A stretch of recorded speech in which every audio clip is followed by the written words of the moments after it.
Brazil's presidential election is headed for a runoff after a surprisingly tight showing in first-round voting this weekend.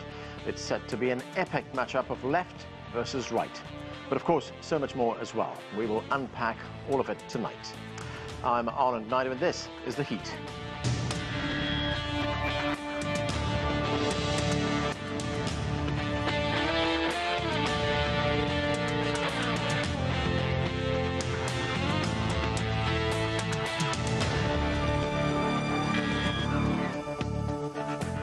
The former leftist Brazilian president, Luiz Inacio Lula da Silva, was leading the polls by a big margin, enough to spur predictions of a first-round win and return to office. But the right-wing incumbent, Jair Bolsonaro, proved the polls wrong, finishing much stronger than expected in Sunday's voting. Now, the second round and the future of the country is much more unpredictable. We begin with this report from Paulo Cabral. Luiz Inacio Lula da Silva came out on top in the first round of Brazil's presidential elections, but bested incumbent President Jair Bolsonaro by just 5 percentage points. A much closer outcome than polls predicted left many supporters of the former president with a taste of defeat. Lula offered his own positive spin after the results came out. To the disgrace of some, I have 30 more days to campaign. I love campaigning. I love going out on the streets. I love rallying. I love getting on a truck. I love talking with the Brazilian society. Many analysts here say the leftist Lula begins the second round campaign in a better position than his opponent. But Bolsonaro's unexpectedly strong showing gives the right-wing incumbent momentum and makes ultimate victory for either candidate far from certain. Besides voting for president, Brazilians also went to the polls to choose governors, senators, federal and state deputies. And Bolsonaro's right-wing allies performed well, securing majorities in both houses of Congress. If Bolsonaro wins, he will govern with a parliament well aligned to him and with a conservative profile. If Lula wins, he will have to deal with a Congress that will create many difficulties for his government. Bolsonaro allies have managed to establish a lot of power in the Senate and also in the Chamber of Deputies. For the second round, expectations are that Bolsonaro will keep up his attacks against the left wing while also trying to convince people that they will be better off if he remains in power. There is a feeling among people that their lives are economically worse off. Now we are going to put more emphasis on showing these people that there has been a fall, but that the economy is recovering well, and it will be felt positively eventually. And to show them that sometimes change is not for the best. You can change for the best or for the worst. In 30 days, the economy will not change, but the narratives, how people will sell their point of view, may be stressed, or they will attack the policies of the opponent. And but I think Bolsonaro has a lot of good results to show. With the second round set for October 30th, the presidency remains within reach of both candidates. But what's clear from Sunday is that Jair Bolsonaro showed much more strength than most analysts anticipated. Paulo Cabral, CGTN, São Paulo. To discuss what's next for Brazil, let's bring in our panel. From Sao Paulo, Gustavo Ribeiro is the founder and editor-in-chief of the Brazilian Report. Julia Bonzanini Bernardi is a professor of political science at the Foundation School of Sociology and Politics of Sao Paulo. Alberto Danon is a journalist and press advisor for the Brazilian political party PTB. And here in Washington, D.C., Paulo Sotero is a distinguished fellow at the Wilson Center's Brazil Institute. Welcome to all of you. Alberto, let me start with you. Looking at the results from this first round, a very tight race, far tighter than the polls had predicted. What is your analysis of where voters went on Sunday? The same as the report said. Bolsonaro goes strong, and he is going to be stronger now. because he has allies in the Senate, in the House of Deputy, and he elected a lot of allies. For that reason, he's going to be right now in the second round of the campaign stronger. And the polls did a very serious error, not only with him, but with the governors, the senator. Here in São Paulo, for instance, the governor, Fernando Haddad was in front all the campaign, and afterwards, the Tarcísio went far away from him in the first place. Senator as well, we had Márcio França, and afterwards who won, it was Marcos Pontes. In Amapá as well. So the polls got serious errors that must be investigated, must be seen, and the police will see this today in the news. They said they're gonna be police to check out what really happened in the polls. And Alberto, when you say President Bolsonaro is going to get stronger, do you think that he's going to catch up? There's a difference between him and Lula from the first round. Is he going to make up those votes? If you see the first time, if you see mathematically, in the first point of view, you say no, because we have Ciro, we have Simone Tebet, and those are with Lula. But half of the voters to Simone Tebet and Ciro did this because they didn't want to vote neither Lula, neither Bolsonaro. So they went to one of them. So many of them are going to come now to Bolsonaro, of course. Yeah. And he did now, Sergio Moro called him and gave his support. Rodrigo Garcia, that was running for the governor. He's now the governor of São Paulo. Right. He gave his support, and he's getting support of Zema in Minas Gerais. So he's getting new supports, and supports, very important support. Okay. So for that reason, I see he's going to be stronger. And besides, those who were elected will do campaign for him. Okay. So they are in numerous, mathematically more than the... All right, Alberto, I want to go to Gustavo. Gustavo, as late as last Saturday, the polls were predicting an outright win for Lula da Silva in the first round, but there was strong support for Bolsonaro, as we saw when the election results started coming in on Sunday evening. In fact, as our reporter pointed out, the feeling in the Lula camp was that it was like a taste of defeat. So what did you make of it? Well, I think the results showed that 2018 was not just a blip, was not an accident, and that Bolsonaro has successfully managed to bring the far right into the Brazilian political mainstream. And Bolsonarism is a force to be reckoned with and is one of the key political forces in Brazil right now. I think we have Lulism. The former president still has a strong following, and we have Bolsonarism, and then anti-Lulism, anti-Bolsonarism. These are the two poles that we have right now. I think part of what we're seeing is also the fact that the opposition, the left-wing opposition for most of Jair Bolsonaro's term did not really engage in trying to create difficulty for him in the parliament and trying to make his life miserable, as the Workers' Party did in the 90s when he was in the opposition. So I think this is part of the price to pay. They thought that Jair Bolsonaro would drown himself, would hang himself by enacting very poor policies. Right. Actually, he managed to get 44% of the vote. Okay, Gustavo, when you say that Bolsonaro has managed to bring the far right into mainstream politics, what then is the attraction? I think he panders to evangelical voters, and Brazil is a socially conservative country, so he bangs on the keynote of anti-abortion, being against LGBT rights, and anti-left sentiment. Because the left governed Brazil for almost 16 years, and their era ended with a massive recession. This sentiment still, the results show, remains very strong in Brazil. Right. Ana Julia, Out of the 11 candidates, the top 2 got 90% of the vote. So what does that tell us about politics in Brazil right now? Does it really, is it that the indication that this is a deeply polarized country?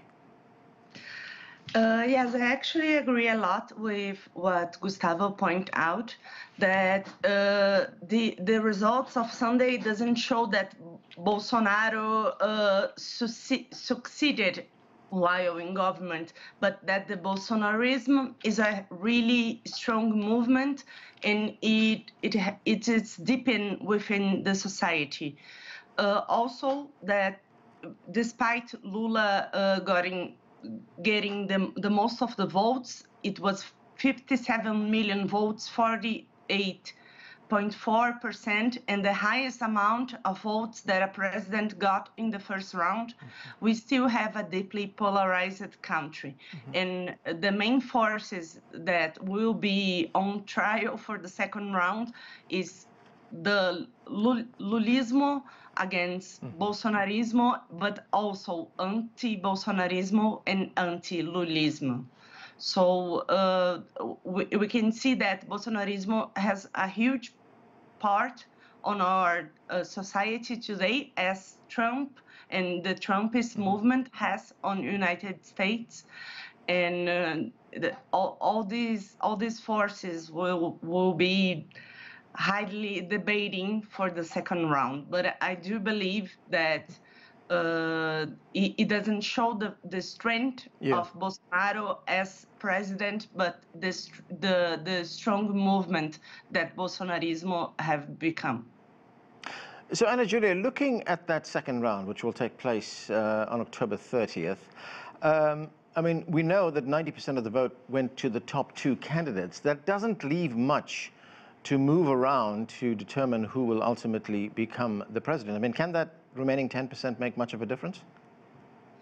I do believe that most of, despite what Alberto said, I do believe that Lula still has a major space to get these votes that he didn't receive on the first round, differently from Bolsonaro. Despite Bolsonaro having a lot of support from governors and elected officials on Congress, Lula still has a lot of cards to play because of the terrible government that Bolsonaro did in the last 4 years.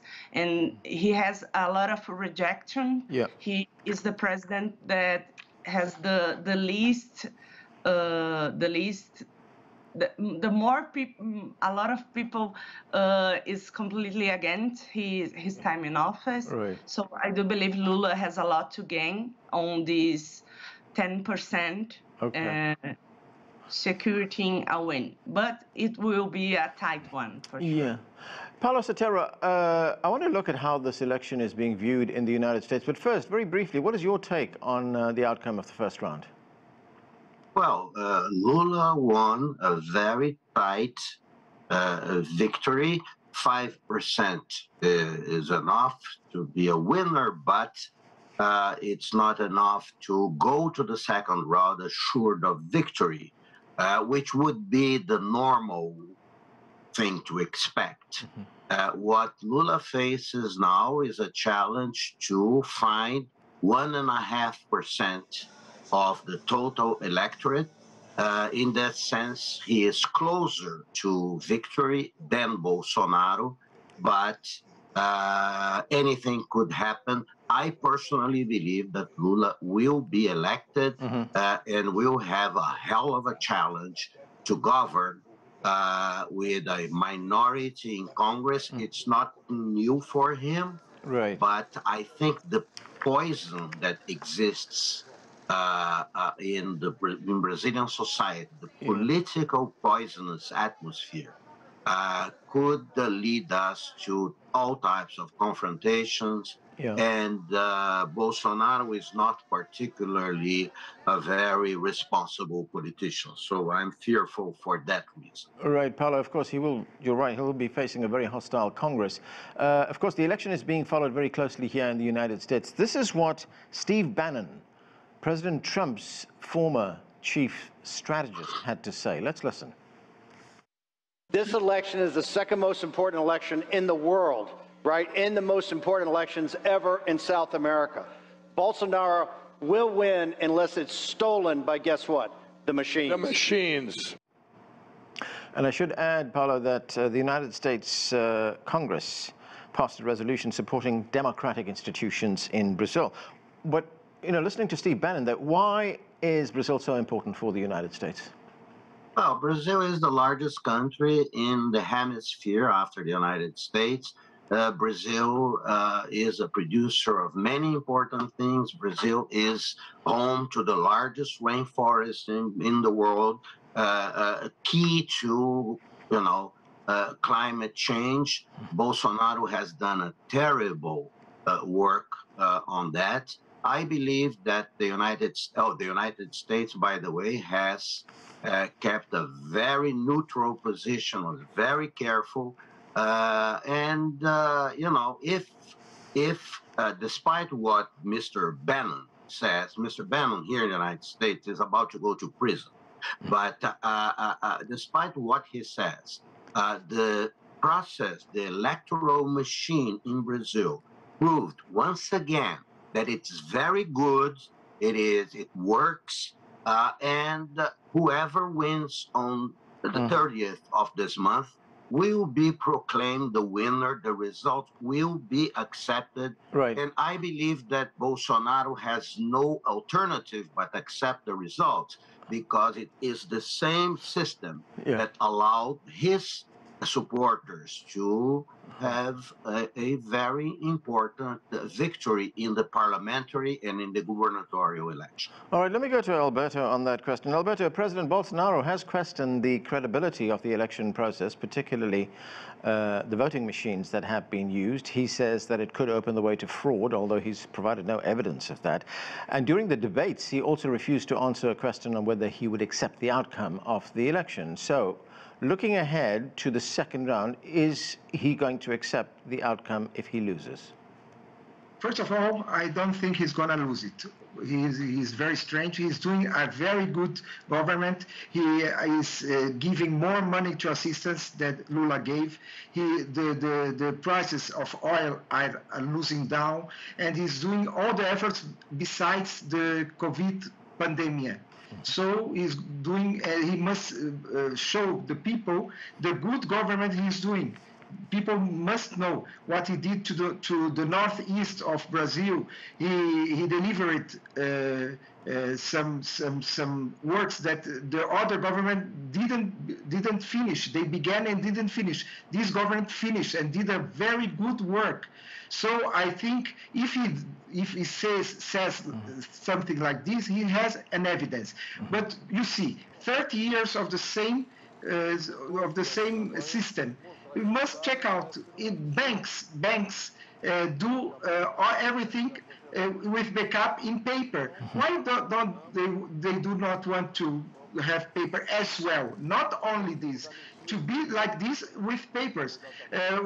Some years ago, when Dilma won, we had PSDB, the party PSDB, did want an dictation, and it didn't manage to do it because we didn't have some papers. So I think they must see this. Why don't they accept? And if he loses, I don't think so, he will accept, of course. Gustavo, recently, before the election, of course, President Bolsonaro said he only sees three possibilities for the near future. He will be arrested, killed, or he will win the election. He added, after that, I will not be arrested. Sounded a little bit ominous. What did you make of it? Yes, I would like just to add something to your question about why the Brazilian election is so important for Bannon. And I would say that it's also because there are ties between the Bolsonaro family and the alt-right movement in the U.S. And the Bolsonaros have become have provided this sort of laboratory for MAGA rhetoric in Brazil. So this is one of the reasons. Now, back to Bolsonaro. The president has laid the groundwork to question the elections, and he has done that consistently.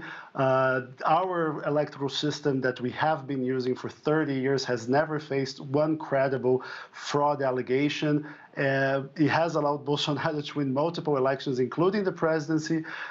So I would expect, if Bolsonaro loses, which I don't believe it's a done deal, I think this is going to be perhaps the tightest runoff we have ever seen. But I would be extremely surprised if he accepts the results gracefully.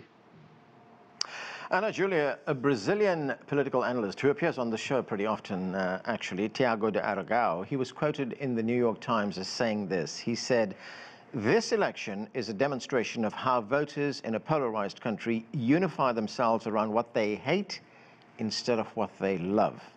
Do you agree with that? Is this a case of voters casting ballots for someone they don't like rather than someone whose policies they want to embrace?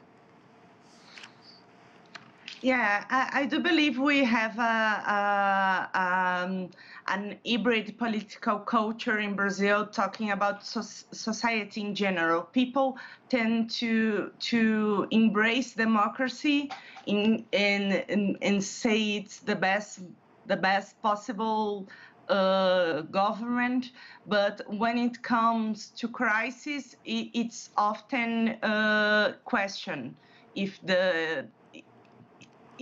it's the best government possible. So Bolsonaro took a chance on that in people's fears, spreading a moral panic. One of the main propaganda the right-wing movement used during the first run was that the left was going to close churches and persecute people on their religion beliefs. So there's a lot of propaganda and misinformation surrounding that, trying to mobilize people's fears. That is a commonly used way of politics from the extreme right. So all that should continue during this second turn, and people need to be very careful where they read their information, how they inform themselves, so we won't have another huge wave of misinformation that really helped Bolsonaro to get elected on 2018. Okay. Gustavo, we talked to some Brazilian voters on the street about how they feel about this election. Here's some of their opinions. Let's watch. We know what both of their governments are like. I'm not going to say I'm happy with either of them, but Brazilians are hopeful for better days. Whoever of the two win, it will be the same thing. The two parties are both corrupt and it will be more of the same. So, Gustavo, are Brazilians disillusioned with what's on offer? It looks like, I mean, if one looks like the abstention rate, 21% of Brazilian voters did not vote. That's 1 in 5. And this is in a country where voting is compulsory. I mean, people who don't vote face penalties when they don't. Well, Brazilians mistrust institutions, but that's not something that is recent. That has been the case for years. So I would not say that this is because of Bolsonaro or because of Lula. The fact that we have atrocious levels of inequality and the fact that the state apparatus is only accessible for a very small part of the population also feels that and has done it for decades. In terms of the abstention rates, even though voting is mandatory in Brazil, not turning out, it has become easier and easier. For instance, you can justify your absence through an app, so that may have also allowed more people to stay at home because, like you said, the offering does not please them. This is an election of rejection. Both Lula and Bolsonaro, arguably their best selling point to voters is, I'm not the other guy. So if you hate the other guy more than you hate me, vote for me because I'm the only one who can beat him. Paulo Sotero, let's talk about the role of the Brazilian Congress. That election, of course, is already done, and conservatives won, and they won big. If Lula becomes president, how big a challenge is that going to be for him? Well, Lula is a very able politician. He knows how to maneuver, he knows how to negotiate, but he, if elected, will face a very, very challenging reality because simply the forces that support Bolsonaro, both in Congress and I believe also remains to be seen in the state's government, will control a sizable majority. So he has more room. Bolsonaro will have more room to do whatever he wants to do. Now, Bolsonaro is not a good politician. He is his own worst enemy.